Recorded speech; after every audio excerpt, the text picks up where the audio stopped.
Generalmente Moloch es representado como una figura humana con cabeza de carnero o becerro, sentado en un trono y con una corona u otro distintivo de la realeza, por ejemplo, un báculo. Los sacrificios preferidos por Moloch eran los niños, especialmente los bebés, por ser los seres más puros y, según las creencias paganas, más llenos de energía vital.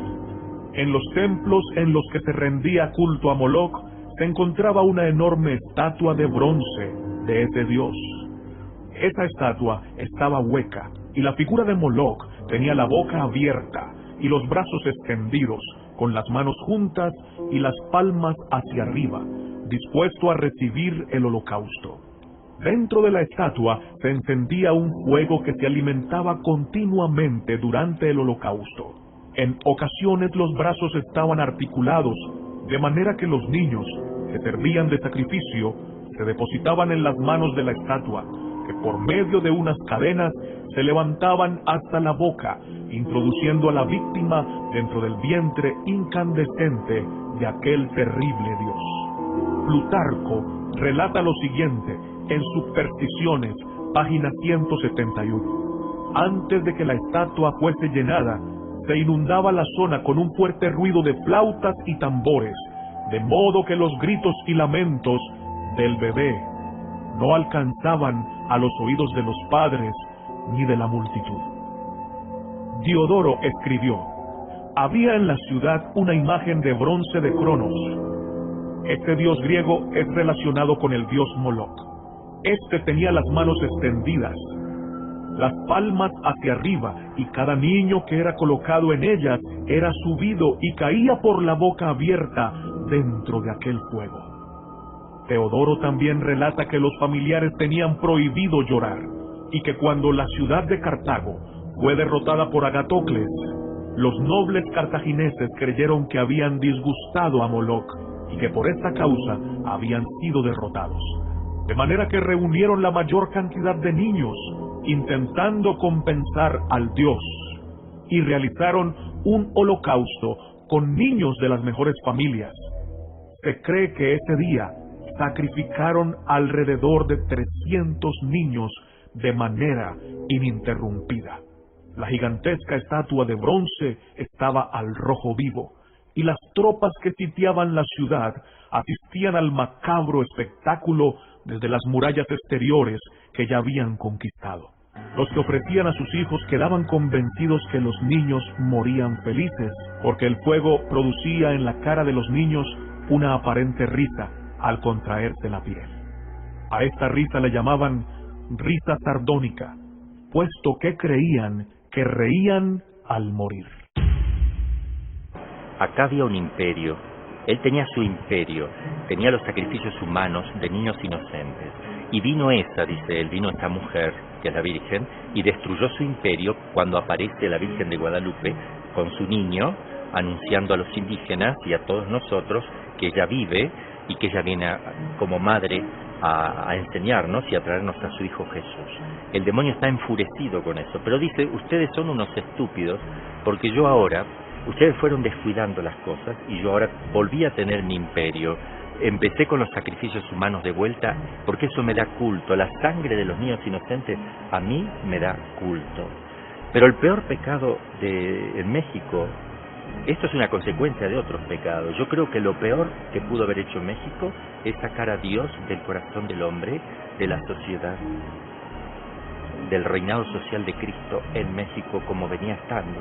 Sacado Dios de una nación, no podemos comportarnos de otra manera que como salvajes, porque el hombre está hecho para Dios, y sin Dios se vuelve salvaje, y las consecuencias son estas.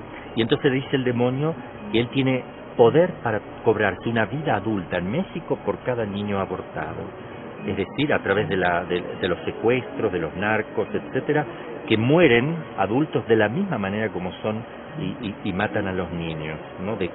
Con muertes atroces, decapitados, con ácidos, quemados, desaparecidos, etcétera, ¿no? Lo que es triste y lastimoso es que estas costumbres llegaron a filtrarse en las filas del pueblo que Dios había elegido para que reprendiera estas prácticas y enseñara la verdadera adoración. que por ende nunca incluyó el sacrificio de seres humanos. Esta práctica debe ser una reprensión para todos los que vivimos hoy. Nos enseña que una mala interpretación puede llevarnos a cometer errores peligrosos. El temor de morir de hambre era aprovechado por los sacerdotes de este Dios para conducir a las personas a realizar actos macabros contra su propia familia. La ley de Moisés prohibía terminantemente dedicar los hijos a Moloc. Segundo de Reyes 23:10. Además condenaba a muerte a quienes transgredían esta ley. Levítico 18:21, Levítico 20:1 al 5. Sin embargo, los israelitas con frecuencia siguieron la práctica de ofrecer sus hijos al dios Moloc. Ezequiel el profeta, que comenzó a profetizar 16 años después de la muerte de Josías, menciona que esta práctica seguía en boga en el pueblo de Israel. Ezequiel 20:31. El aborto es horrendo, es la matanza de niños inocentes en el seno de las mamás, y es el pecado más atroz que puede hacer el ser humano. Una madre que está hecha para amar, cuidar y dar vida a lo que tiene dentro, lo está asesinando sin posibilidad de escape para ellos. Pero hay cosas peores aún que esto, sí, hay cosas peores. Detrás de esto que se ve, como usted dice, el mundo de lo que se ve, es esto que es terrible, pero detrás de esto hay otro mundo. ¿Por qué está esta matanza? ¿Por qué esto? Hay una inteligencia detrás. Si el demonio se propone la destrucción de los niños, porque en el niño ve a Cristo. Por eso la persecución de los santos inocentes, de los niños. Él odia al niño y odia a la mujer. La mujer del Génesis que va a aplastar, dice en el Génesis, pongo enemistad entre ti y la mujer quiere aplastar a la cabeza de la serpiente y la descendencia de la mujer. Entonces cuando viene la matanza de niños en el vientre de sus madres, es como una burla que tiene Satanás también, es como una especie de culto que él está pidiendo para sí, donde la mujer, que él tiene odio, mata a su hijito. Es como que quiere que la Virgen matara a Jesús, por decir así. Acá en México tenemos la Virgen de Guadalupe, que viene embarazada a mostrar y anunciar a su hijo, Jesús. Por eso que más concretamente en México, el tema del aborto es como una especie de desafío a la Virgen que viene trayendo la vida, ¿no es cierto?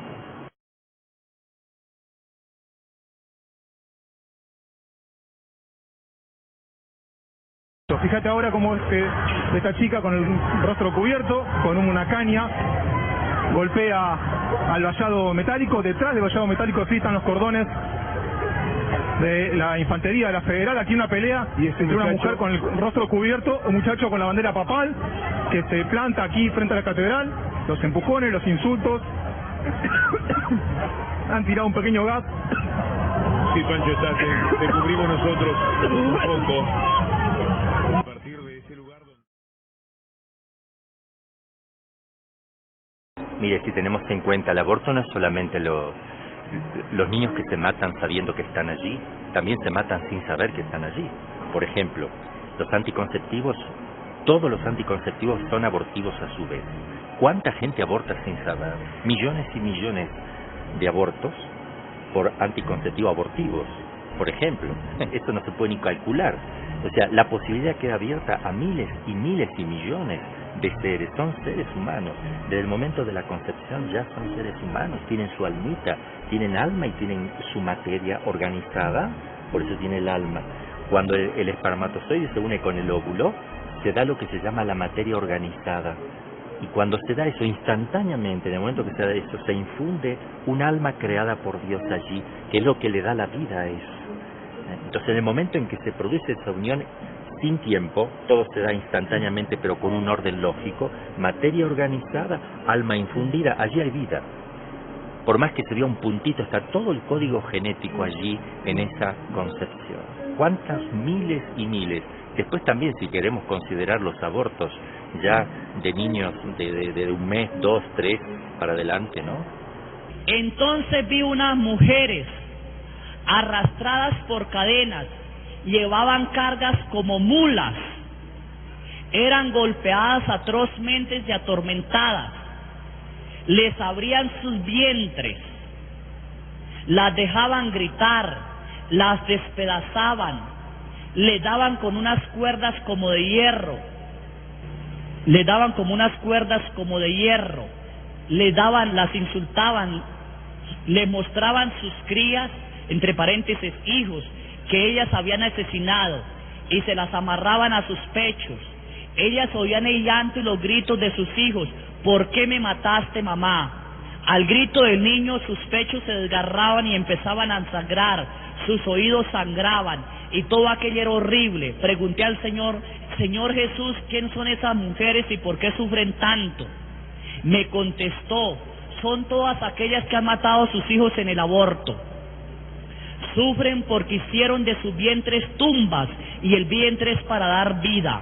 El pecado del aborto le es muy difícil a mi padre perdonarlo. No basta con confesarlo si no hay un verdadero arrepentimiento. Y el pecado del aborto. No basta con decir: Padre, yo aborté, si no hay un verdadero arrepentimiento. Es uno de los pecados difíciles, y este es el castigo particular fuera de los otros. Hay que hacer mucha oración y penitencia pidiendo perdón y misericordia tanto a Dios Padre, creador de la vida, como al hijo que ellas asesinaron. Al hijo también se le debe pedir perdón. Sus gritos y llantos estarán diariamente enfrente al trono de Dios, y su sangre clamará desde la tierra al cielo.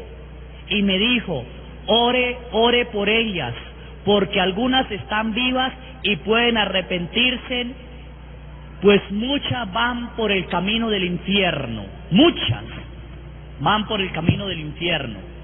Vi al lado de ellas hombres y mujeres que sufrían iguales tormentos que ellas, y pregunté: ¿estos quiénes son y por qué sufren igual tormento?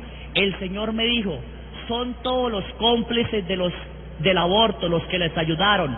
Aquí puede ir médicos, enfermeras, hermanos, padres de familia, compañeros, o alguna persona que escuchó que ellas iban a abortar y no dijo: no lo hagas. Entonces dése cuenta cómo van. Están vivos, dice, están vivos algunos y pueden arrepentirse. Solo van por el camino si no hay arrepentimiento.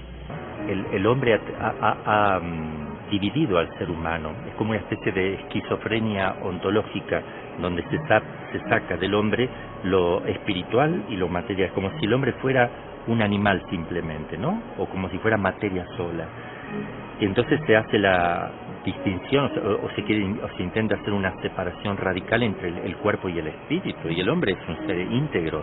Ahí también vienen errores gravísimos. ¡Puro y gratuito para todas! Y para los católicos hay algo que es el concepto de la herejía. Yo, que me formé en una escuela católica, escribo porque soy hereje, y la escritura para mí es un acto de profunda herejía, como toda esta militancia que está acá. Así que esto se llama proclama hereje para la Biblia feminista. Se enrosca la serpiente bíblica, hoy pañuelo verde, en estas modestas ramas del árbol del conocimiento, nuestras muñecas, todas las cebas de nuestra sangre y las serpientes de nuestras estirpes. Muerden de muerte fatal la maldición de Dios, ese perverso geniecillo. Ya no somos enemigas, ya los pies de la sororidad aplastan las cabezas de la envidia. Todas las que llevamos como primero o como segundo el nombre de María, lo abortamos, y a los 3 días resucita, pero esta vez es una guerrera amazona, jefa de brujas, putas, tortilleras, trabas y aborteras, que redacta ningún mandamiento en tablas de piedra, sino en el vientre de la India. Madre tierra, una nueva teogonía. Evas, serpientes y Marías, dejamos la matanza entre nosotras para ir a envenenar a dentelladas los aquilinos talones patriarcales. El hombre está hecho para Dios. Es decir, el corazón del hombre busca un ser supremo, una verdad total, un bien supremo. Eso está en el interior de cada persona. Si uno viviera la ley natural, llega a Dios. Viviendo y respetando la ley natural, llega a Dios, ¿no es cierto? Importante saber esto. Dios quiere y ama al hombre, quiere rescatar al hombre.